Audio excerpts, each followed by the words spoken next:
Hello दोस्तों, to कैसे हैं आप लोग। चलिए फ्रेंड्स, बिना देरी के आगे की स्टोरी स्टार्ट करते हैं। चैप्टर 13, शिवानी की शादी की चाल। उर्वी ने अपना सिर प्रधान के ऊपर रखा और अपने में ही बुरी तरह मुस्कुराई। उसे पता है कि उस चुड़ैल की शादी उसे किससे करानी है। किसी भी तरह शिवानी की शादी कियारा से पहले करा देगी, उसके बाद सोचेगी नंदिनी से कैसे निपटना है। कुछ भी हो जाए, उन दोनों लड़कियों की किस्मत तो मेरे हाथों ही लिखी हुई है। लेकिन उसकी चाल के बीच में वो ये नहीं जानती कि सब कुछ अब बदल चुका है। और वैसे भी आज तक कोई भी चीज किसी के हिसाब से नहीं हुई। उसे टूटे घर में एक कोने की बत्तियां अभी भी चालू थी। एक छोटी सी मोमबत्ती वहां जल रही थी, जिस पर हल्की हवा से उसकी लाह बार बार हिल रही थी। नंदिनी उसी कोने में बैठी हुई थी और कागजों पर अलग अलग तरह की आकृतियां बना रही थी। धीमी रोशनी में उसके चेहरे पे बनी आकृतियां चमक रही थी। वह स्याही का रंग उसके चेहरे की आकृतियों पर हमेशा के लिए नहीं था, लेकिन वह खून के साथ मिलकर ऐसा हो गया था जो कि पानी से साफ नहीं हो रहा था। उसने सही स्याही से भरी कलम नीचे रखी और अपनी बनाई हुई आकृतियों की तरफ देखा। उसकी पिछली जिंदगी में उसे चित्रकला बहुत पसंद थी और उसके पिताजी उसके चित्रकला को देखकर खुश होते थे और उसके लिए कई सामान भी लेकर आया करते थे। नंदिनी की आंखों से आंसू टपकने जब उसे पिताजी की याद आई। मुझे माफ कर दीजिए पिताजी, मेरी वजह से आपको मारना पड़ा। यह मेरी गलती थी कि मैंने किसी गलत इंसान से प्यार किया और उसका अंजाम मेरे परिवार को अपनी जान देकर चुकाना पड़ा। मैं बहुत बुरी बेटी हूं जिसने अपने परिवार को मौत के कुएं में धकेल दिया। मुझे माफ कर देना पिताजी। आपकी बेटी बहुत बुरी है। उसकी आंखों से आंसू नदी की तरह बह रहे थे जब उसने आंख उठाकर अंधेरे में खिड़की के बाहर देखा। आपने मुझे चाबी दी और अचानक नंदिनी के भाव बदल गए। चाबी चाबी के बारे में कैसे भूल सकती है। वह चाबी ही वजह थी जिसके कारण पार्थ ने उससे शादी की और उसकी जान ले ली। चाबी अब जब उसका फिर से जन्म हो गया है तो अब वह उस चाबी का इस्तेमाल कर अपनी जिंदगी बदल देगी। उसके अंदर गुस्सा आ गया और उसकी मुठ्ठियां गुस्से से बंद होगी। पार्थ, अब मैं देखती होगी तो इन सब से कैसे बचता है। कर तूने मेरा इस्तेमाल किया और मुझे किसी पुराने जूते की तरह फेंक दिया। अब मैं तुम्हारी जिंदगी को नर्क बना दूंगी। मैं तेरी जान ले लूंगी। का धोखे का दर्द उसके दिल में किसी चाकू की तरह चुभा था। वह चाकू जो उसके दिल के सबसे गहरी हिस्से में घुसकर उसके दिल को टुकड़ों में तोड़ दिया था। वह उन लोगों में से थी जो सोचती थी कि आखिर में प्यार सबको संभालने लेगा, लेकिन ये सब उसकी गलती थी। प्यार जब लालच के साथ लड़ता है तो अंत में हमेशा लालच जीतता है। क्या कभी नहीं जीत सकता, क्योंकि वह लोगों को कमजोर बनाता है। वह होता ही आखिर में टूटने के लिए है। हम मोमबत्ती चलती रही और नंदिनी अपने पुराने जिंदगी की यादों में घुटती रही। गुना गुना गुना गुना गुना गुना गुना गुना गुना गुना गुना गुना। प्रधान का घर। अगली सुबह। माँ, ये चाय, कियारा ने कप की तरफ देखकर कहा जिसमें एक अजीब के रंग का पानी है। मैडम उर्वी ने अपना कप उठाया और उसमें से एक घूंट लिया। ये नहीं आए लौंग चाय है, इसे इसका स्वाद ले मेरी बच्ची। कियारा ने अपना सर हिलाया और चाय का एक घूंट लिया। इसका स्वाद मीठा और अलग है। हाँ बिल्कुल, मैडम उर्वी मुस्कुराए। ओपन होने चाय का कप मेज पर रखा। मैं तुम्हारे पिताजी से विनती की है कि तुम्हारे लिए एक राज्य शिक्षक लाया जाए। अब जब तुम्हारी शादी तय हो गई है तो अब तुम्हें महल में कैसे रहा जाता है वह सब सीखना होगा, जिससे आगे जाकर कोई भी मुसीबत या कोई गलती ना हो। जी माँ, मैं वैसा करूंगी जैसा आप कहेंगी, कियारा ने सीधे बैठते हुए कहा। माँ, उस वारंट अधिकारी के लड़के का क्या अपने पिताजी को उनके प्रस्ताव के बारे में बताया। मैडम उर्वी ने अलग अलग तरह के चेहरे बनाए। क्या वह लड़का तेरे लायक भी है? उनकी इतनी हिम्मत कि तुमसे शादी का हाथ मांगने आए। वह सोचते हैं कि इतने छोटे ओहदे पर होने के बाद वह हमारे साथ रिश्ता रख सकते हैं। वह सब सिर्फ इसलिए कर रहे हैं जिसकी वजह से तुम्हारे पिताजी की इज्जत का नाम लगाकर ऊपर बढ़ सके। पर माँ, अब हम करने क्या वाले हैं? उनका ओहदा हमारे जितना बड़ा नहीं है, लेकिन फिर भी उनका ओहदा तो है। कियारा चिंता करने लगी। चिंता मत करो, मैंने सोचा है। अब जब उन्होंने शादी के लिए प्रस्ताव दिया है तो हम उसे ठुकरा कैसे सकते हैं। मैडम उर्वी मुस्कुराए। कियारा की आंखें चुकाने की वजह से बड़ी हो गई। क्या? लेकिन मतलब कैसे? ऐसा तो है नहीं कि हमारे महल में लड़कियों की कमी है। तुम्हारी शादी युवराज से होने वाली है और तुम्हें सिर्फ इस पर ही ध्यान देना है और किसी भी चीज पर नहीं। कुछ दिनों बाद ही महल में समारोह होगा और तुम वहां उनसे मिलोगी। इसलिए तो मैं अपनी हरकतों पर सख्त ध्यान देना होगा और उन्हें महल के हिसाब से बदलना होगा। जी माँ, और दूसरी बात, उस शादी के प्रस्ताव के लिए हमारे पास शिवानी नहीं है क्या? तुम्हें नहीं लगता कि उसकी शादी होने की उम्र हो गई है? जल्दी कियारा सब समझ गई और खुशी से मुस्कुराई। माँ, आप सच में। मैं तुम्हें बोला था तुम्हें उसके बारे में चिंता करने की कोई जरूरत नहीं। और वैसे भी मैं उसके लिए कुछ अच्छा ही कर रही हूँ। उसकी हालत की वजह से उससे कोई अच्छा लड़का क्यों ही शादी करेगा। सही कहा, कियारा ने सर हिलाया। कियारा का चेहरा घर से भरा हुआ था। अब वह चुड़ैल किसी काम तो आएगी। अचानक उनका एक सेवा उनकी तरफ भाग कर आता है। मैडम उर्वी, कुमारी कियारा, सूबेदार की बेटी आई है। प्रिया। कियारा चौंक गई। वह उसकी बहन है, लेकिन वह बिना कुछ पता है अचानक यहाँ क्यों आई है। Chapter 14 the unknown threat. अगली सुबह नंदिनी जल्दी तैयार हो गई। शिवानी को समझ नहीं आया जब उसने नंदिनी को जल्दी तैयार होते हुए देखा। उसे रहा नहीं गया और उसने नंदिनी से पूछा, नंदिनी तुम इतनी जल्दी कहाँ जा रही हो? मुझे उस दुकान के मालिक से मिलना होगा, नंदिनी ने अपने जूते पहनते हुए जवाब दिया। लेकिन तुम कल भी तो गई थी। हाँ, लेकिन वहाँ कोई हादसा हो गया था जिसकी वजह से मैं उनसे नहीं मिल पाई थी। नंदिनी खड़ी हुई और शिवानी को देखकर मुस्कुराई। बड़ी दीदी, ऐसा हो सकता है कि मुझे आने में समय लगे। तब तक आप अपने आप का ख्याल रखना। मुझे कुछ नहीं होगा, मेरी चिंता मत करो। शिवानी ने अपना सिर हिलाते हुए कहा। प्रधान के घर वाले हम पर नजरें गड़ाकर बैठे हुए हैं। हमें पूरा ध्यान देना होगा क्योंकि हमें नहीं पता आने वाले समय में क्या होने वाला है। नंदिनी ने घर से बाहर निकलने से पहले कहा। प्रधान के घर वाले हम पर नजरें गड़ाकर बैठे हुए हैं। हमें पूरा ध्यान देना होगा क्योंकि हमें नहीं पता आने वाले समय में क्या होने वाला है। शिवानी मुड़ी और अपने कमरे में जाने से पहले उसने एक बड़ी गहरी सांस ली। उस टूटे घर के बाहर नंदिनी और विधि सड़क पर खड़े हुए हैं। अब जब उनके इतना पैसा नहीं है कि उन पर कहीं जाने के लिए खुद की रथ हो तो उन्हें एक किराए पर रथ लेनी होगी। छोटी मालकिन, हमें एक रथ किराए पर लेनी होगी। वह बाजार जहां हमें जाना है वह यहाँ से काफी दूर है और अगर हम पैदल जाएंगे तो कम से कम हमें 1 घंटा लग जाएगा, विधि ने कहा। नंदिनी ने हाँ में सर हिलाया। वह ज्यादा देर बाहर नहीं रुक सकती है। वह कमीने लोग करीब आ रहे हैं और उसे आभास हो रहा है कि मैडम उर्वी कुछ बहुत बुरा करने की सोच रही है जिससे शिवानी और उसे खतरा हो सकता है। और शिवानी को घर पर अकेला छोड़ना भी कोई अच्छा फैसला नहीं था। जो और जल्दी से एक रथ किराए पर ले आओ। सूरज सर पर चढ़े उससे पहले हमें घर वापस आना होगा, नंदिनी ने सूरज की तरफ देखते हुए कहा। अगर वह गलत नहीं थी तो ये दिन का पूर्वान्ह प्रहर था और उसे मध्याह्न प्रहर से पहले वापस लौटकर आना है। वह दोनों रथ पर बैठे और राजधानी के उल्टी तरफ चल दिए। शिवाय राजवंश का पूर्वी हिस्सा काफी शांत है, वहां ना ज्यादा लोग रहते हैं और नहीं ज्यादा कम, लेकिन फिर भी वहां के सारे व्यापार अच्छे चलते हैं। उसे दुकान की दिशा एक गली के कोने में थी। वह दुकान एक 2 मंजिला घर था लेकिन दिखने में काफी पुराना। लेकिन उसकी हालत फिर भी काफी ठीक थी। जब रथ रुकी और वह दोनों उससे उतरे तो उन्होंने एक बड़े दरवाजे को पहले से खुला हुआ देखा और देखा कि अंदर कोई भी ग्राहक नहीं था। नंदिनी सीधे दुकान में अंदर चली गई और देखा कि वहां की कुछ अलमारी में कपड़े रखे हुए हैं। ऐसा लग रहा था कि उनका इस्तेमाल कई महीनों से नहीं हुआ है क्योंकि उन पर मकड़ी के जाले बन गए थे। एक आदमी उनकी नजर में आया जिसे काफी फटे हुए कपड़े पहने हुए थे। आदमी की उम्र ज्यादा नहीं लग रही थी लेकिन उसके चेहरे की झुर्रियां की वजह से वह काफी बूढ़ा दिख रहा था। उसने अजीब शक्ल बनाई जब उसने नंदिनी और दीदी को अंदर खड़ा हुए देखा। यहाँ खरीदने के लिए कुछ नहीं है, कृपया आप दूसरी दुकान में चली जाए, उसने काफी इज्जत से कहा। नंदिनी ने उसकी तरफ देखा और वह मुस्कुराई। बाकी दुकानों से मेरे को कुछ भी लेना देना नहीं है। ये वह दुकान है जिससे मुझे वह मिलेगा जो मैं चाहती हूँ। आदमी ने चौंककर कहा, आपको क्या चाहिए? मुझे ये दुकान चाहिए। वह आदमी थोड़ी देर के लिए रुक गया। क्या? उसने नंदिनी के शरीर की तरफ देखा। वह काफी पतली है और उसकी उम्र भी काफी कम है और वह यहाँ पर दुकान खरीदने आई है। जिस तरीके के उसने कपड़े पहनी हुई हैं उसे वह अमीर तो नहीं लगती। आप मजाक कर रही होगी क्योंकि इस तरह का व्यापार कोई मजाक नहीं है जो हर कोई उससे संभाल सके। कृपया करके यहाँ और समय बर्बाद मत कीजिए और चली जाइए, उसे आदमी ने कहा और जाने के लिए मुड़ गया। मैंने सुना कि आप कर्ज में डूबे हुए हैं और आप ये दुकान बेचना चाहते हैं जिससे कि अपना सारा कर्ज वापस दे सकें। पर क्या आपको लगता है कि दुकान आपका सारा कर्ज चुका पाएगी? एक तरफ ऑफिस दुकान को भेज देंगे और अपने हाथ से सब कुछ गवा देंगे, दूसरी तरफ आप पर कोई भी काम नहीं होगा और अंत में आप एक भिखारी जैसे बन जाएंगे। क्या आपको वैसे जिंदगी चाहिए? क्या अंत में इस सब का कुछ मतलब होगा? नंदिनी ने उस आदमी की बात को अनसुनी करके कहा।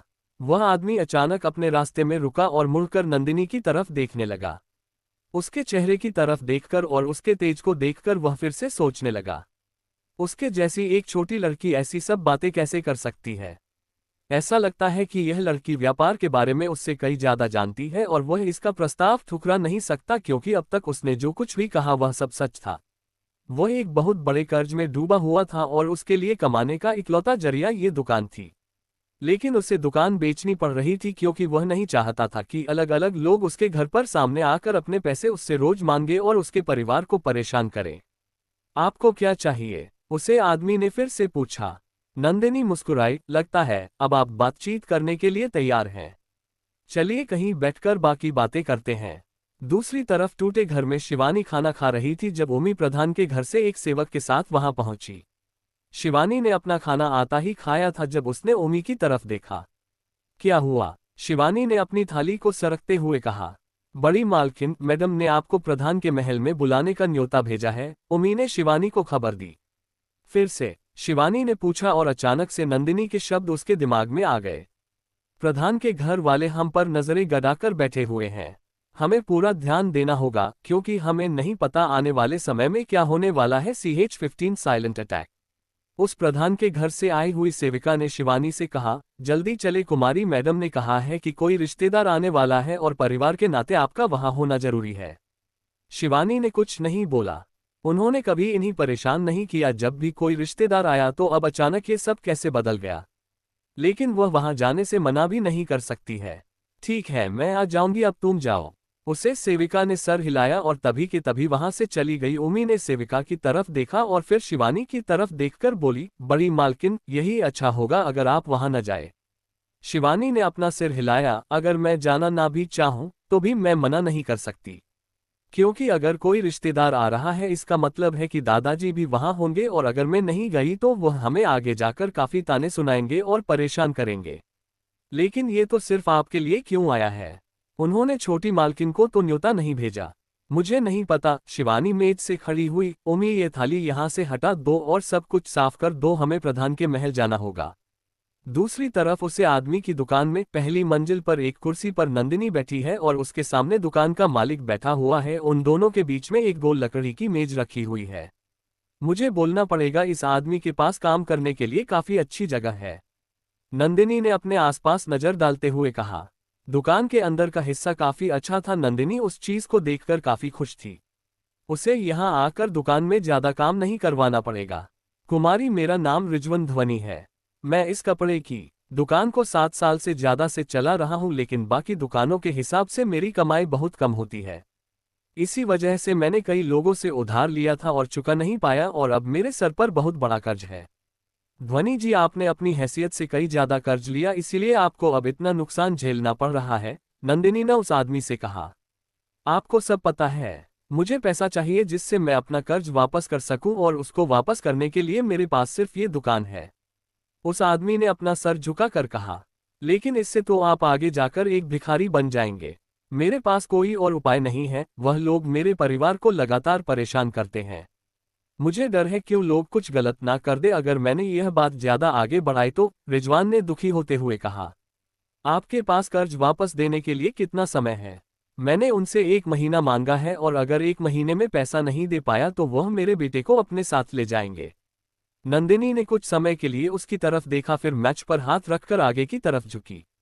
अगर आप इस दुकान को भेजेंगे तो आपको सिर्फ घाटा ही घाटा होगा, लेकिन अगर आप इस दुकान को भेज रहे हैं, क्यों ना आप इसे मुझे भेजें।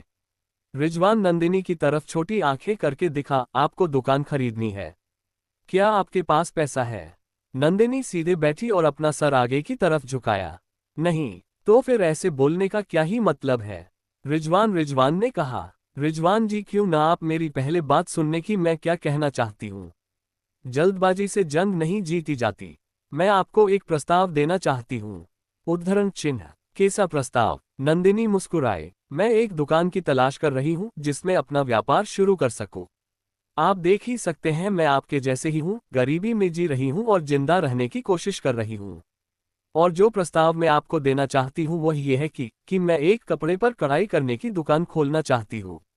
और आपकी दुकान के बिना इस्तेमाल किए हुए कपड़े हमारे बहुत काम आ सकते हैं, तो वह हमारी काफ़ी मदद करेगा।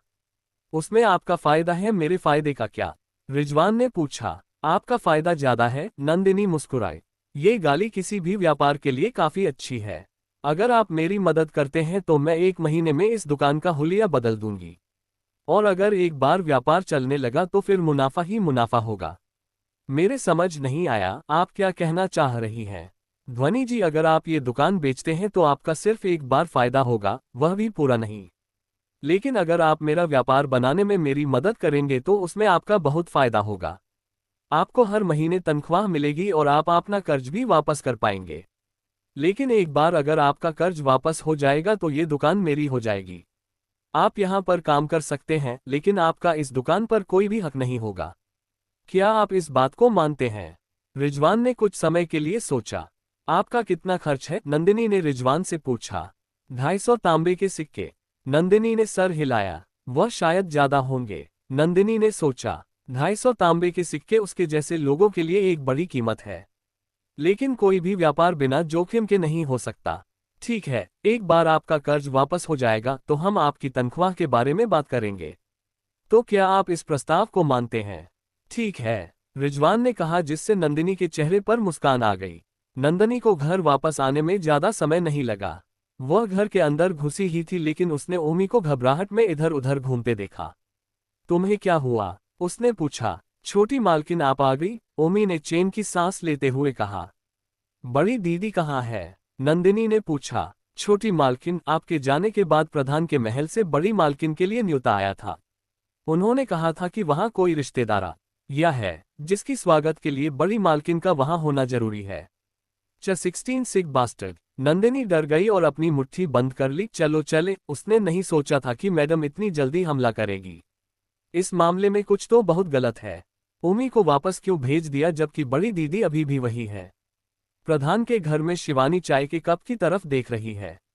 मैडम उर्वी ने उसे जबरदस्ती आए हुए मेहमानों को चाय दिलवाई। शिवानी नहीं सोचा था कि यह जो रिश्तेदार है वह कोई जवान आदमी होगा। वह देखने में अच्छा था और पूरे समय मुस्कुरा रहा था। उसने शिवानी की तरफ भी काफी बार नजर उठाकर देखा जब से वह आया, जिससे कि शिवानी को अच्छा महसूस नहीं हो रहा था। श्री सिराज जी, मैडम और बाकी सब आपका दूसरे कमरे में इंतजार कर रहे हैं खाना खाने के लिए। शिवानी ने कमरे में इधर उधर देखते हुए कहा। लेकिन पूरा कमरा बिल्कुल खाली था। किसी की बिल्कुल आवाज नहीं थी। अचानक से शिवानी को घबराहट होने लगी। मैडम उर्वी बहुत चालाक है, अगर उसने उनकी बातों का कहना नहीं माना तो वह सबके सामने उसकी बेइज्जती करेगी, और उसके पिता और माता की भी। और शिवानी को यह चीज बिल्कुल पसंद नहीं थी। और वैसे भी यह मेहमानों का कमरा प्रधान के घर का सबसे शांत कमरा है और सबसे दूर है, जिसकी वजह से अगर यहाँ कोई चीखेगा भी तो किसी को कुछ सुनाई नहीं देगा। मुझे चले जाना चाहिए, शिवानी ने अपने आप से सोचा और जाने के लिए मूढ़ी वाली थी, जैसे ही किसी ने पीछे से आकर उसे गले लगा लिया। उसकी अचानक से चीख निकल गई और वह अपने आप को छुड़ाने की कोशिश करने लगी। क्यों मेरी परी, अब तुम्हें जाने कितनी जल्दी क्यों पड़ी है? और हमने तो अभी कुछ मजा किया भी नहीं है। आदमी की आवाज उसके कानों में आए और उससे तभी पता चल गया कि वह कौन था। उसकी ख्याल से ही शिवानी कांप गई। श्री सिराज जी, यह आप क्या कर रहे हैं? छोड़िए मुझे अभी, शिवानी ने चिल्ला कर कहा। मैं क्यों ऐसा करूंगा? इतना अच्छा प्रस्ताव, मेरे को इसे मना करके अपने हाथ से जाने दूंगा? तुम कितनी सुंदर हो और आज के बाद तुम मेरी होगी। एक बार मैं तुम्हें अपना बना लूंगा तो फिर तुम्हें मेरी बीवी बनना ही पड़ेगा। चिंता मत करो, मैं इस सुंदर शरीर को अच्छे से संभाल लूंगा और इसका इस्तेमाल बहुत प्यार से करूंगा, सिराज ने कहा और फिर उसके गले की तरह अपना मुंह ले जाने लगा। कमीने, छोड़ मुझे, शिवानी ने चिल्लाते हुए कहा, अपने आप को बचाने के लिए और उससे अपने आप को छुड़ाने के लिए। सिराज जोर से हंसा। चिल्ला लो जितना चिल्लाना है, लेकिन कोई तुम्हारी कुछ भी नहीं सुनेगा। और तुम इतना दिखावा क्यों कर रही हो? तुम मेरी औरत, ये तुम्हारा भाग्य है कि मैं तुम्हें अपनी औरत बनाने के लिए तैयार हूं और तुम्हें आज दिखा दूंगा कि तुम्हें औरत कैसे बना है। वह किसी पागल इंसान की तरह जोर से हंसा। शिवानी की आंखों में आंसू थे। उसका पूरा शरीर कपकपा रहा था और उसका दिल बहुत जोरों से धड़क रहा था। क्या यह उसकी जिंदगी का अंत था?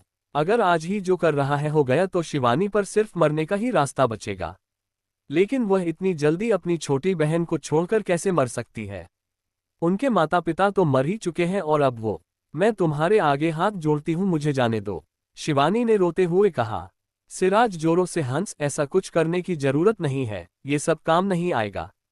अब एक अच्छी औरत बनो और जो मैं कह रहा हूं वह करो और मुझे करने दो। नहीं, शिवानी ने उसका हाथ काट लिया जिस हाथ से उसने उसे पकड़ा हुआ था। सिराज के चिल्लाने की आवाज आए और शिवानी उसे धक्का देकर जोर से दरवाजे की तरफ भागी, लेकिन सिराज उससे ज्यादा तेज था। उसने उसका हाथ पकड़कर उसे पीछे की तरफ खींचकर दीवार से सटा दिया। लेकिन उसकी खींचने की वजह से शिवानी बहुत जोर से आकर दीवार से टकराए और उसका सर दीवार में लगने की वजह से उसकी हालत बेहोशी जैसी हो गई। सिराज ने अजीब सी आवाज निकाल उसके बाद उसे दोनों हाथों से उठाकर बिस्तर की तरफ ले जाने लगा। अब जब तुम्हें ये सब कठिनाई से ही चाहिए तो इसमें मेरी कोई गलती नहीं है। अब जब तुम यहाँ आ ही गई हो तो मैं सुंदर शरीर को छोड़कर तो नहीं जा सकता, उसने कहा और अपने कपड़े हटाने लगा। मैडम, मुझे बहुत खुश होंगे अगर तुम मेरी एक बार बीपी बन गई तो नहीं रखेल। मैं तुझे अपनी रखेल बना दूंगा जिसके साथ में जब मर्जी चाहे तब सो सकूं। वह जोर से हंसा। उसने अपने कपड़े बगल में रख दिए और आगे की तरफ झुका। अब बारी है तुम्हारा ये सुंदर शरीर देखने की। वह आगे की तरह बढ़ा और उसने शिवानी के शरीर से उसका दुपट्टा हटा दिया। उसके हाथ कब कब आ गए जब उसने शिवानी का गोरा बदन देखा। वह आगे बढ़ा और वह उसके ब्लाउज की तरफ जाने वाला था। उससे पहले उसे अपनी पीठ में दर्द महसूस हुआ है। उससे पहले भी कुछ समझ पाता वह बहुत जोर से बिस्तर पे से जमीन पर गिरा। अबे कौन, उसके शब्द उसके मुंह में ही रुक गए जब उसने अपने सामने एक सुंदर लड़की को खड़ा देखा जो कि अपने हाथ में एक बहुत मोटी डांडी पकड़ी हुई थी। उसने सफेद रंग का लहंगा पहना हुआ था सफेद रंग के दुपट्टे के साथ। उसके काले बाल खुले हुए थे और पीछे एक फूल लगा हुआ था। लेकिन उसके बारे में सबसे सुंदर बात थी उसके सीधे गाल पर बना हुई वह आकृति। तुम कौन हो, उसने पूछा। उसकी पीठ अभी दर्द में है। लगता है तेरे पर ये अपना खिलौना संभाला नहीं जा रहा है। उसके शब्द सुनकर उसे शर्म आ गई। उसने आज तक किसी लड़की को किसी आदमी से ऐसी बात करते हुए नहीं सुना था। यहाँ तक कि कोई रखेल औरत भी ऐसी बात नहीं करती है। अब जब तेरे में इतनी गर्मी चढ़ी है तो मैं उसे उतार देती हूँ, उसे लड़की ने कहा। और जिससे पहले कि सिराज कुछ सोच पाता उससे पहले लड़की ने अपना लहंगा ऊपर किया और उसकी टांगों के बीच वाली जगह में एक बहुत जोर से लात दे दी जिसकी वजह से उसकी आंखों में आंसू आ गए और उसकी चीख निकल गई। उसने वहां हाथ रखा और जोर से चिल्लाया। नंदिनी ने उसे जमीन पर खिसरते हुए देखा जबकि ओमी और विधि मुंह फाड़कर यह सब कुछ देख रहे थे। मैं तेरी हिम्मत कैसे हुई मेरी दीदी पर उंगली उठाने की, मैं तुझे दुनिया से ही गायब कर दूंगी। ये बोलते हुए नंदिनी ने अपना हाथ उठाया। तू बेरहम औरत, सिराज ने चिल्लाकर कहा। तू जानती भी है मैं कौन हूं? नंदिनी जोर से हंसी। तू एक लीचड़ आदमी है जो अपने आप की हरकतों को नहीं देख सकता है और आग के कुएं में कूद गया है। क्या इतना जान परिचय तेरे लिए काफी होगा? तूने मैडम की बात को हाँ करने से पहले एक बार सोचा भी था? तुम्हें लगता है तुम इस चीज में बहुत आगे हो? सिराज की आंखें फट गई। इस लड़की को ये सब कैसे पता है? उसने अपने आप से पूछा। वो एक बार यहां से निकल जाए तो अपना बदला जरूर लेगा। नंदिनी टेढ़ा मुस्कुराई। तुझे लगता है तू यहां से साफ सुथरा पहुंच जाएगा? उसने अपना सर एक तरफ झुकाया। मैं अपने दुश्मनों को जाने से पहले कोई मौका नहीं देती। दूसरी दुनिया में जाकर खुश रही हो। उसका चेहरा आप शांत हो गया और बिना कुछ कहे उसने अपना हाथ उठाकर वह डांडी उसके सर में जोर से मार दी। वह ठंडी उसके सर में लगते ही कमरे में खून हो गया और सब कुछ बिल्कुल शांत हो गया। Tilde 17 unidentified plan. मैं तुम्हारे आगे हाथ जोड़ती हूं, मुझे जाने दो, शिवानी ने रोते हुए कहा। सिराज जोरों से हंस, ऐसा कुछ करने की जरूरत नहीं है, ये सब काम नहीं आएगा। अब एक अच्छी औरत बनो और जो मैं कह रहा हूं वह करो और मुझे करने दो। नहीं, शिवानी ने उसका हाथ काट लिया जिस हाथ से उसने उसे पकड़ा हुआ था। सिराज के चिल्लाने की आवाज आए और शिवानी उसे धक्का देकर जोर से दरवाजे की तरफ भागी, लेकिन सिराज उससे ज्यादा तेज था। उसने उसका हाथ पकड़कर उसे पीछे की तरफ खींचकर दीवार से सटा दिया। लेकिन उसकी खींचने की वजह से शिवानी बहुत जोर से आकर दीवार से टकराए और उसका सर दीवार में लगने की वजह से उसकी हालत बेहोशी जैसी हो गई। सिराज ने अजीब सी आवाज निकाल उसके बाद उसे दोनों हाथों से उठाकर बिस्तर की तरफ ले जाने लगा। अब जब तुम्हें ये सब कठिनाई से ही चाहिए तो इसमें मेरी कोई गलती नहीं है। अब जब तुम यहाँ आ ही गई हो तो मैं सुंदर शरीर को छोड़कर तो नहीं जा सकता, उसने कहा और अपने कपड़े हटाने लगा। मैडम, मुझे बहुत खुश होंगे अगर तुम मेरी एक बार बीपी बन गई तो नहीं रखेल। मैं तुझे अपनी रखेल बना दूंगा जिसके साथ में जब मर्जी चाहे तब सो सकूं। वह जोर से हंसा। उसने अपने कपड़े बगल में रख दिए और आगे की तरफ झुका। अब बारी है तुम्हारा ये सुंदर शरीर देखने की। वह आगे की तरह बढ़ा और उसने शिवानी के शरीर से उसका दुपट्टा हटा दिया। उसके हाथ कब कब आ गए जब उसने शिवानी का गोरा बदन देखा। वह आगे बढ़ा और वह उसके ब्लाउज की तरफ जाने वाला था, उससे पहले उसे अपनी पीठ में दर्द महसूस हुआ है। उससे पहले भी कुछ समझ पाता वह बहुत जोर से बिस्तर पे से जमीन पर गिरा।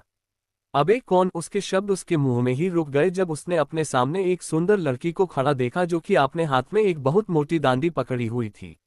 उसने सफेद रंग का लहंगा पहना हुआ था सफेद रंग के दुपट्टे के साथ। उसके काले बाल खुले हुए थे और पीछे एक फूल लगा हुआ था। लेकिन उसके बारे में सबसे सुंदर बात थी उसके सीधे गाल पर बना हुई वह आकृति। तुम कौन हो? उसने पूछा। उसकी पीठ अभी दर्द में है। लगता है तेरे पर ये अपना खिलौना संभाला नहीं जा रहा है। उसके शब्द सुनकर उसे शर्म आ गई। उसने आज तक किसी लड़की को किसी आदमी से ऐसी बात करते हुए नहीं सुना था। यहाँ तक कि कोई रखेल औरत भी ऐसी बात नहीं करती है। अब जब तेरे में इतनी गर्मी चढ़ी है तो मैं उसे उतार देती हूँ, उसे लड़की ने कहा। और जिसे पहले कि सिराज कुछ सोच पाता उसे पहले लड़की ने अपना लहंगा ऊपर किया और उसकी टांगों के बीच वाली जगह में एक बहुत जोर से लात दे दी जिसकी वजह से उसकी आंखों में आंसू आ गए और उसकी चीख निकल गई। उसने वहां हाथ रखा और जोर से चिल्लाया। नंदिनी ने उसे जमीन पर खिसरते हुए देखा जबकि ओमी और विधि मुंह फाड़कर यह सब कुछ देख रहे थे।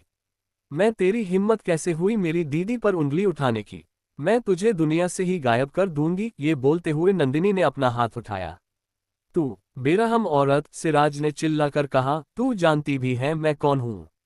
नंदिनी जोर से हंसी। तू एक लीचड़ आदमी है जो अपने आप की हरकतों को नहीं देख सकता है और आग के कुएं में कूद गया है। क्या इतना जान परिचय तेरे लिए काफी होगा? तूने मैडम की बात को हाँ करने से पहले एक बार सोचा भी था? तुम्हें लगता है तुम इस चीज में बहुत आगे हो? सिराज की आंखें फट गई। इस लड़की को ये सब कैसे पता है? उसने अपने आप से पूछा। वो एक बार यहां से निकल जाए तो अपना बदला जरूर लेगा। नंदिनी टेढ़ा मुस्कुराई। तुझे लगता है तू यहां से साफ सुथरा पहुंच जाएगा? उसने अपना सर एक तरफ झुकाया। मैं अपने दुश्मनों को जाने से पहले कोई मौका नहीं देती। दूसरी दुनिया में जाकर खुश रही हो। उसका चेहरा आप शांत हो गया और बिना कुछ कहे उसने अपना हाथ उठाकर वह डांडी उसके सर में जोर से मार दी। वह ठंडी उसके सर में लगते ही कमरे में खून हो गया और सब कुछ बिल्कुल शांत हो गया। मैडम उर्वी अब बहुत घबरा रही थी। वह बार बार दरवाजे की तरफ देख रही थी। खाना परोसा जा चुका है लेकिन किसी के आने की कोई संभावना नहीं दिख रही। अचानक से क्या हो गया? उसने सब अच्छे से सोचा था और किया था, तो फिर अब क्या दिक्कत है? क्यों किसी ने आकर शिवानी और सिराज की बात यहाँ पर नहीं बोली? उसका दिल इतना घबरा रहा था कि उसने अपने हाथ में लगे रुमाल को बहुत कस के पकड़ लिया था। सानंद ने उर्वी की तरफ देखा और बोले, क्या हुआ उर्वी? तुम इतनी घबराई हुई क्यों लग रही हो? मैडम उर्वी मुस्कुराई। नहीं पिताजी, कोई बात नहीं। शिवानी श्री सिराज को बुलाने के लिए गई थी खाने के लिए, लेकिन वह दोनों अभी तक यहाँ नहीं आए हैं और खाना परोसा जा चुका है। अगर ज्यादा देर करेंगे तो खाना ठंडा हो जाएगा। अभी तक बड़ी दीदी शिवानी यहाँ आई क्यों नहीं है? नायरा ने मुंह बनाते हुए कहा। शिवानी घर की सबसे बड़ी बेटी थी। शिवानी पैदा हुई उर्वी मैडम उसकी शादी करके इस घर में आई ही थी। उसके 1 साल बाद ही में कियारा हो गई और वो इसकी दूसरी बेटी थी। उसके बाद नंदिनी और नायरा एक ही साल में पैदा हुए। नंदिनी नायरा से 5 महीने बड़ी थी जिसकी वजह से नंदिनी नायरा की बड़ी बहन थी, जिस वजह से नायरा घर की आखिरी बच्ची थी। नायरा नंदिनी में ज्यादा अंतर नहीं था, सिर्फ 5 महीने का था, लेकिन न फिर भी थी तो नंदिनी नायरा की बहन ही। क्या उसकी श्री सिराज पर गंदी नजर है? 18 श्री सिराज कहा है। क्या बड़ी दीदी श्री सिराज पे डोरे डाल रही है? नायरा में कहा। वो छोटी थी और अपने माता पिता के प्यार की वजह से वो बिगड़ गई थी। वो कमजोरी को परेशान करती थी और खुश होती थी। नायरा क्या बकवास कर रही है? मैडम ने नायरा की तरफ गुस्से से देखा। तुम जैसी एक कोमल लड़की के लिए तुम ऐसे शब्द केस बोल सकती हो? मैडम उर्वी के सिर में दर्द होने लगा। वो नहीं जानती थी कि नायरा के बिगड़ेपन को कैसे सही करे। मौसी आप नायरा पे गुस्सा मत होइए, नायरा सिर्फ ऐसे ही बोल रही है। प्रिया जो कि कोने में बैठी थी मुस्कुराए। प्रिया और नायरा एक ही उम्र के थे लेकिन उन दोनों में काफी अंतर था। नायरा ज्यादा बोलती थी लेकिन प्रिया उतना ही बोलती थी जितना जरूरत है। प्रिया उर्वी के बड़े भाई जयचंद की बेटी थी जिसके 2 बच्चे थे, पहले एक लड़का और फिर प्रिया। अपने आप को देखो कितनी सुलझी और समझदार। मैडम उर्वी मुस्कुराए। अपनी बहन से कुछ सीखो नायरा। मैडम उर्फी ने नायरा को धीरे से डांटा। नायरा ने अपनी जीभ निकली लेकिन कुछ भी नहीं कहा। इस समय एक सेवक आए और बोली, मैडम उर्फी कुमारी शिवानी गिर गई जिसकी वजह से उनकी पैर के चोर आए और उन्हें उनके घर जाना पड़ा। मैडम उर्वी घबरा गई। गिर? कैसे? क्या वो मेहमानों के कमरे में नहीं गई थी? मैडम, जिससे पहले कुम्हारी शिवानी मेहमानों के कमरे तक जा पाती उनका पैर फिसल गया और वह गिर गई जिसकी वजह से उन्हें काफी चोट आ गई। इस वक्त कुमारी नंदिनी वहां पहुंच गई और वह सब देख लिया। उसके बाद वह उन्हें अपने साथ ले गई और मुझसे बोला कि मैं आपको यहां पर आकर बता दूं। उनकी सेवक ने बोला। मैडम मूवी ने गुस्से में अपनी मुट्ठी मार ली। शिवानी मेहमानों के कमरे में नहीं गई, इसका मतलब कि मैडम का सारी साजिश बेक हो गई थी। मैडम मुखिया काफी गुस्सा हो गई थी। ठीक है, जो और श्री सिराज को खाने के लिए बुला कर ले आओ, मैडम ने अपना हाथ चलते हुए सेवक से बोला। सेवक में सर हिलाया और तभी के तभी वहां से चली गई। लेकिन उसका गुस्सा घबराहट में बदल गया जैसे ही जो सेवक श्री सिराज को बुलाने गई थी वह वापस आती है और उसे कुछ बताती है। मैडम, श्री सिराज मेहमान वाले कमरे में नहीं है। क्या? मैडम उर्फी घबराहट में चिल्लाए। तुम्हारा क्या मतलब है कि मेहमान वाले कमरे में नहीं है? शायद ऐसा हो सकता है कि वह बाहर बगीचे में घूम रहे हो या कहीं महल में हो। जाओ उन्हें ढूंढो जाकर। प्रधान के महल के 4 हिस्से थे। पूर्व वाला हिस्सा सानंद ने घेरा हुआ था, जबकि पश्चिम वाला हिस्सा उर्वी और उसके पति का था। उत्तर वाला हिस्सा उसकी दोनों बेटियों का था और दक्षिणी हिस्से में एक बड़ा मेहमानों का कमरा था जिसके साथ एक बड़ा हॉल था। महल के उत्तर दक्षिण जगह पर एक रसोई थी। ज्यादातर काम दक्षिणी हिस्से में होता था, यहाँ तक कि उनके खाने की टेबल और मेज और कमरा सब कुछ दक्षिणी पूर्व क्षेत्र में था। प्रधान के कुछ सिपाही यहाँ उर्वी के पास आए और उन्हें बताया कि श्री सिराज तो पूरे महल में कहीं भी नहीं है। क्या? सानंद का हाथ मेज पर से खिसक गया और उसका चेहरा घबराहट से लाल हो गया। इसका मतलब क्या है? कोई बच्चा नहीं है जो ऐसे ही महल में कहीं खो जाएगा। तुम ये कहना चाहते हो कि वह कहीं गायब हो गया? श्री, हम नहीं जानते क्या बात है। श्री सिराज पूरे महल में कहीं भी नहीं है। उनकी रात अभी बाहर खड़ी हुई है लेकिन वह वहां पर नहीं है। वह सिपाही घुटनों पर बैठ गए और सर झुकाकर बोला। मैडम उर्फी का शरीर कांप गया। वह बहुत डर गई थी, उनकी सांस रुक गई थी। इसका मतलब क्या है? उर्वी ही थी जिसमें श्री सिराज को खुद बोलकर खाने के लिए न्योता भेजा था और सभा में यह बात सब जानते भी हैं। सबको इस चीज की भी खबर थी कि कियारा और श्री सिराज के रिश्ते की बात चल रही थी, लेकिन सम्राट के कियारा को युवरानी बनने के प्रस्ताव रखने से पहले उसके माथे पर पसीना आने लगा था। अगर सभा के इतनी जरूरी इंसान का बेटा हमारे घर से ऐसे अचानक गायब हो जाएगा तो इल्जाम तो हम पर ही आएगा। एक लंबा चौड़ा हट्टा कट्टा लड़का ऐसे कैसे गायब हो सकता है? इसी खबर के साथ प्रधान के घर में सब चिंता में आ गए और उथल पुथल हो गई। उधर टूटे घर में शिवानी घबरा गई जब उसे महसूस हुआ कि उसके चेहरे पर कुछ छींटे आई है। ठंडी बहुत है उसके चेहरे पर गिरी और वह हिली। उसने अपनी आंखें खोली और झपकाए। आंखें खोलते ही कुछ देर पहले हुआ हादसा उससे याद आया। वह बहुत जोर से चिल्लाई, नहीं, बड़ी दीदी। नंदिनी ने उसका हाथ पकड़ा और पुकारा। शिवानी ने इधर उधर देखा और नंदिनी को उसको देखते हुए पाया बहुत चिंता के साथ। वह अपने टूटे घर में वापस आ चुकी थी जिसकी वजह से उसे थोड़ी राहत मिली। नंदिनी, उसकी आवाज हल्की थी और बहुत कमजोर थी। कोई बात नहीं, अब आप सुरक्षित हैं। नंदिनी ने उसकी पीठ सहलाई। नंदिनी समझ सकती थी कि शिवानी पर क्या गुजर रही थी। एक लड़की जो हमेशा सबसे छुप कर रही है और अचानक उसके साथ ऐसा होता है। कौन सी लड़की ऐसा कुछ होने से नहीं डरेगी? थोड़ा पानी पी लो। नंदिनी ने शिवानी के हाथ में पानी थमाया और उसने एक बार में ही उसे खत्म कर दिया। उसके सूखे हुए गले को राहत मिली और उसने एक गहरी सांस ली। आप ठीक हो? नंदिनी ने फिर से पूछा। शिवानी ने अपना सिर हिलाया। कहाँ है वो? उसकी चिंता करने की आपको जरूरत नहीं है, नंदिनी ने उसे बीच में रोककर कहा। शिवानी के कुछ भी समझ नहीं आया। कहाँ है वो? नंदिनी मुस्कुराए। उसने हल्के से शिवानी का हाथ थाप तपाया। वो ऐसी जगह है जहां उसे होना चाहिए। चिंता मत करो, अब आपको और परेशान नहीं करेगा। उमी और विधि जो नंदिनी के पीछे खड़ी थी कपकपा गई। उन दोनों ने देखा था कि नंदिनी ने उस आदमी को कहाँ भेजा। उन्हें उसे आदमी के लिए बिल्कुल बुरा नहीं लग रहा था, लेकिन उनकी छोटी कुमारी किसी की जान ले सकती है, इस बात से वह बहुत घबराई हुई थी और उन्हें कुछ समझ नहीं आ रहा था कि ऐसा कैसे हो सकता है। 15 साल की लड़की जो किसी को मारने पर 2 बार नहीं सोचती, ऐसा कोई लड़की नहीं सोच सकती। कहा? शिवानी ने पूछा। जहां उसे होना चाहिए। चैप्टर 19 प्रधान पे मुसीबत। जहां उसे होना चाहिए, नंदिनी ने जवाब दिया और शिवानी कुछ पूछ पारी उससे पहले वो खड़ी हो गई। बड़ी दीदी इस देखो, नंदिनी ने एक कोने की तरफ इशारा किया जहां एक डिब्बा रखा था। ये क्या है? शिवानी ने पूछा। ये कपड़े के टुकड़े हैं जो मैं दुकान से लेके आई हूँ, नंदिनी ने कहा और उस कोने की तरफ आगे बढ़ी और उसमें से एक सफेद कपड़े के टुकड़े को निकल लिया। मैंने दुकान के मालिक से बात कर ली है और आपका काम बन गया है। ये कपड़ा वह दुकान में बिना इस्तेमाल किए हुए पड़ा था तो सोचा क्यों न हम इसे इस्तेमाल ही कर ले, और ऐसे भी हमें नया काम शुरू करने के लिए कुछ चीजें इस दुकानदार को दिखाने के लिए बनानी होंगी। नंदिनी तू क्या करने को सोच रही? हाँ दीदी, हमें काम करना होगा जिससे हम एक अच्छी जिंदगी जी सके। यह मुफ्त का खाना नहीं है, मुफ्त के लोग नहीं हैं। अगर तुम्हें जीना है तो काम करना होगा, और अगर तुम्हें काम करना है तो लोगों के दिमाग के साथ खेलना होगा। क्या वो काम करेगा? शिवानी घबराई हुई लग रही थी।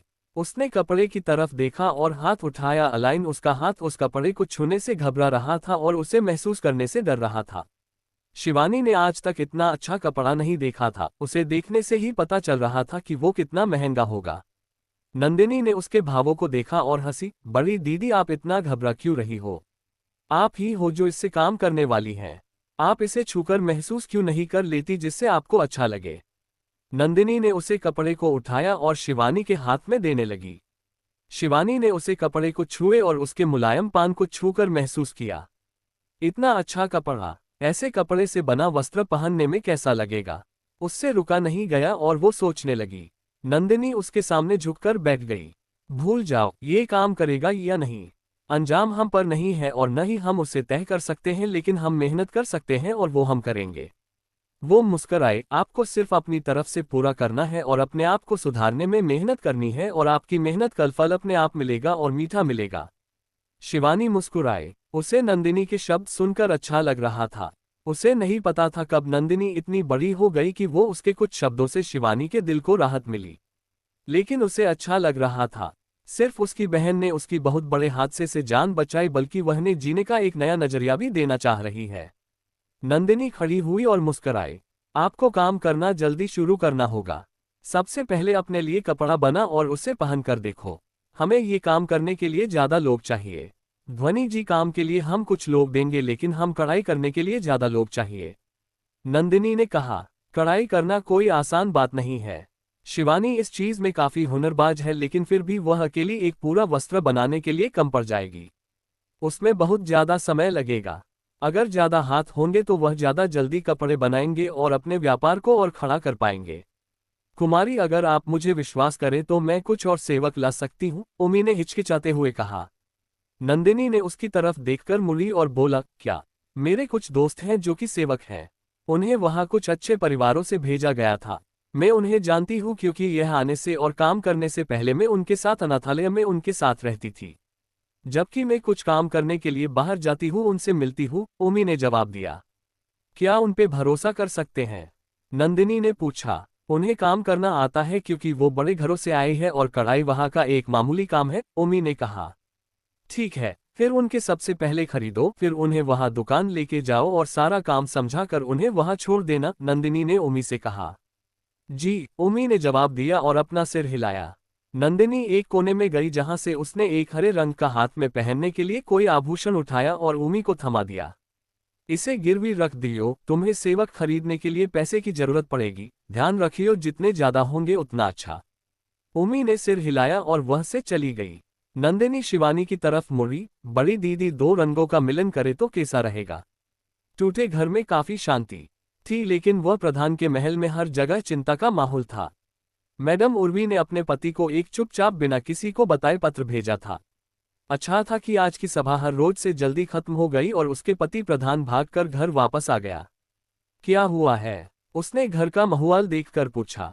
कियारा के पापा। उर्वी रोकर उसकी तरफ भगाए।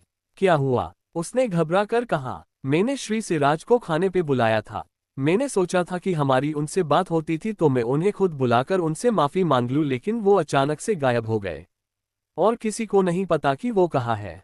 उसने रोते हुए कहा और अपने आंसू पूछे। तुम्हारे कहने का क्या मतलब है कि वो गायब हो गए? प्रधान के कुछ समझ नहीं आया कि उर्वी क्या कहना चाहती है। हमें नहीं पता कुछ भी।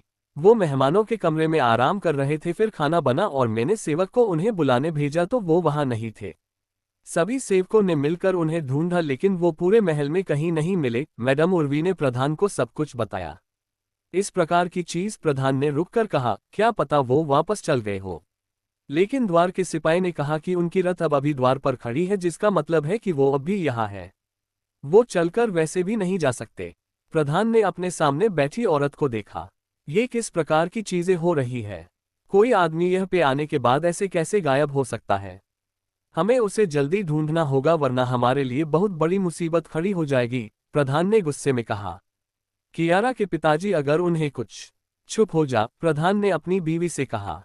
मैडम उर्वी ने अपना सिर झुका लिया और कुछ भी नहीं कहा। अगर श्री सिराज को कुछ हो गया तो उसके बाद इन्हें बहुत परेशानी का सामना करना पड़ेगा। वो प्रधान की बीवी है और इसे सभा के नियमों के बारे में थोड़ा बहुत पता है। श्री सिराज का बहुत बड़ा पद नहीं था, लेकिन ये किसी की मौत का सवाल है और प्रधान की कितनी बड़ा पद हो उन्हें सजा दी जाएगी।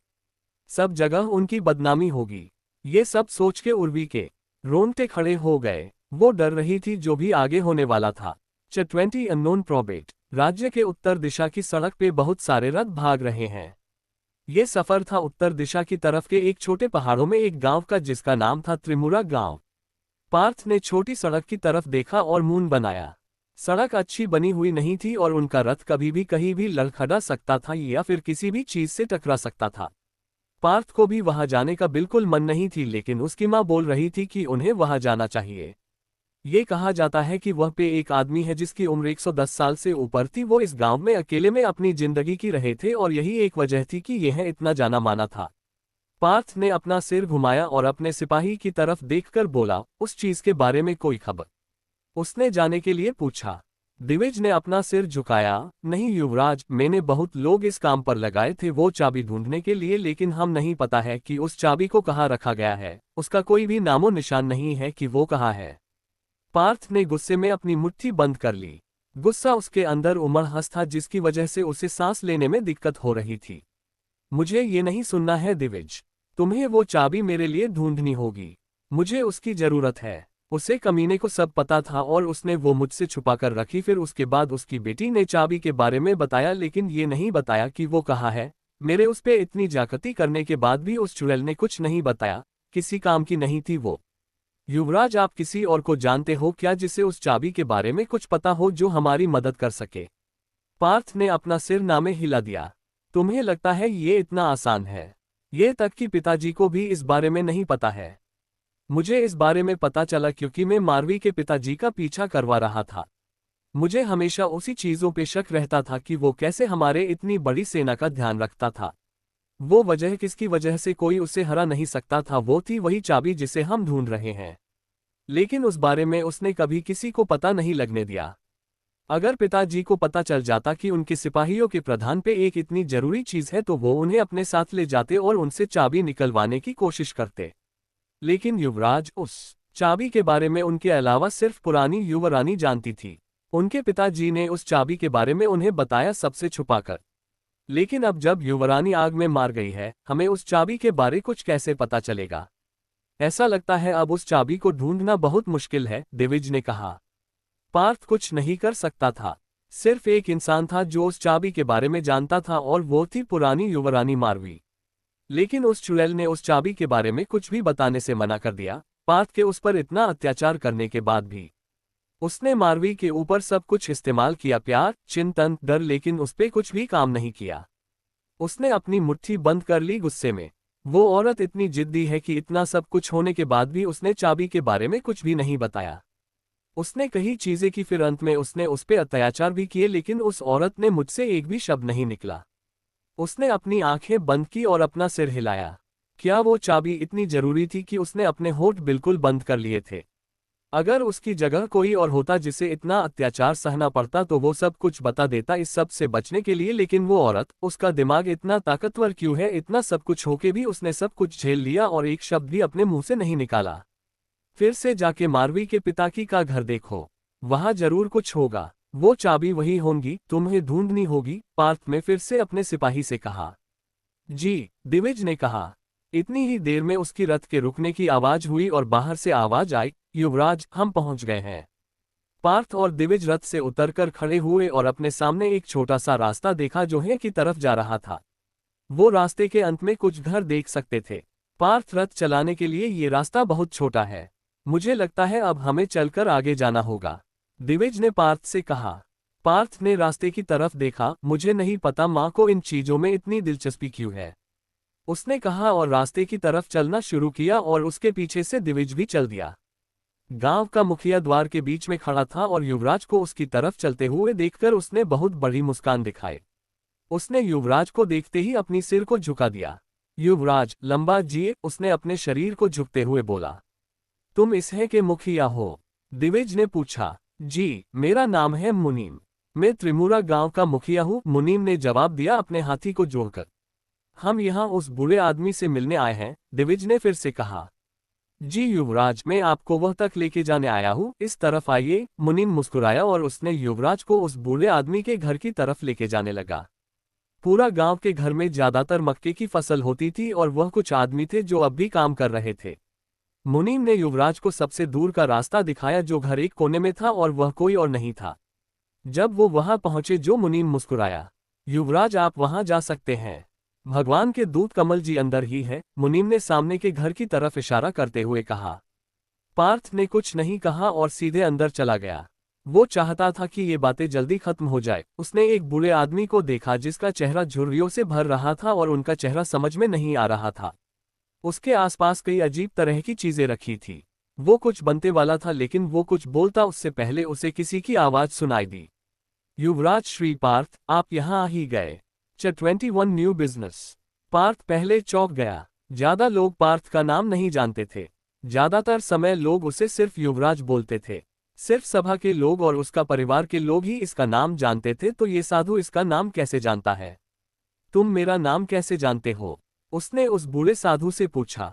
किमन ली जोर से हंसे। ईश्वर ने मुझे तुम्हारे आने के बारे में पहले ही बता दिया था, उनसे कुछ भी छुप सकता। पार्थ का जी मचला। फिर तो तुम्हें ये भी पता होगा कि मैं ये क्यों आया हूँ। किमन ली ने पार्थ की तरफ देखा। हाँ, बैठ जाओ युवराज, उस साधु ने एक छोटे आसान की तरफ इशारा करते हुए कहा।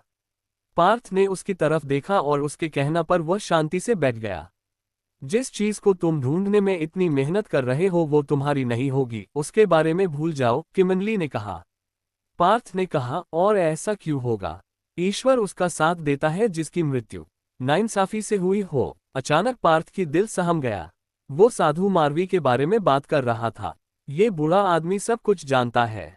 उसकी मार सही थी। ये आदमी कीमन ली इंसान के रूप में भगवान है, उससे कुछ भी छुप नहीं सकता। उसने अपनी मुट्ठी बंद की और अपने दांतों को मसला। वो उसकी इच्छा थी मरने की। अगर उसने मुझे सब कुछ सच बता दिया होगा तो ये सब जो हुआ वो नहीं होता। किमन ली मुस्कुराया। ये तुम भी जानते हो कि ये सब कुछ सच नहीं है युवराज। तुम उसे वैसे भी छोड़ने नहीं वाले थे, तो अब ये सब क्यों? तुम्हारे कहने का क्या मतलब है? पार्थ ने साधु से पूछा। लालच ने तुम्हारे दिल को अपने वश में कर रखा है और वो अंधेरे में डूब गया है। उसके साथ जो भी जागती हुई वो अब भी दिल को खा रही है। ईश्वर ने कुछ ऐसा किया है जो साधारण से बिल्कुल अलग है। किमन ली रुका और पार्थ की तरफ देखा। अपने भविष्य का ध्यान रखना। पार्थ को उसका कहा कुछ भी समझ नहीं आया। आप क्या कहने की कोशिश कर रहे हैं? किमन ली जोर से हंसे। ये बहुत भारी शब्द है, तुम जैसा इंसान इन्हें नहीं समझ सकता। मैं सिर्फ तुम्हें आगाह कर सकता हूँ, चीजें पहले जैसी नहीं है। फिर वो रुक गए और आगे कुछ भी नहीं बोला। मुझे जानना है इसका क्या मतलब है, पार्थ ने कहा। अब तुम्हें यहाँ और कोई भी काम नहीं है, वापस जाओ। ईश्वर ने अपनी पीठ दिखा दी है। पार्थ और कुछ भी कहना चाहता था लेकिन उसने देखा कि किमन ली ने अपनी आंखें बंद कर ली है और अब वो पार्थ की कोई भी बात नहीं सुनेंगे। इस बात से उसे गुस्सा आ गया और वो वहां से खड़ा हुआ और बाहर आ गया। जैसे ही वो वहां से बाहर निकला और वो लकड़ी का द्वार बंद किया, किमन ली ने अपनी आंखें खोली और सिर्फ एक शब्द कहा, मूर्ख। टिल्ड। राज्य के बीच की एक सड़क पर दो रथ रुकी और उनमें से दो जवान लड़कियां अपनी सेविकाओं की मदद से नीचे उतरी। उनमें से एक ने हरा लहंगा पहना हुआ था और दूसरी वाली में लाल लहंगा पहना हुआ था। कल हमारे घर में समारोह है। पिताजी राज्य की सब इज्जत वाली लड़कियों को बुलाना चाहते हैं। इस बार मुझे कुछ बिल्कुल अलग चाहिए, हरे लहंगे वाली लड़की ने कहा। हमारे राजधानी में बहुत सारी अच्छी दुकानें हैं, चलो कुछ अच्छा ढूंढते हैं। लाल रंग का लहंगा पहने हुए वाली लड़की ने कहा। हर दुकान पे एक से ही कपड़े मिलते हैं, मुझे वो पसंद नहीं। क्या यहाँ कोई ऐसी दुकान है जहाँ कुछ अलग और नया मिलता हो? हरे रंग वाले लड़की ने कहा। वो क्या है? लाल रंग वाला लहंगे पहने हुए लड़की ने एक कोने की दुकान की तरफ इशारा करते हुए कहा।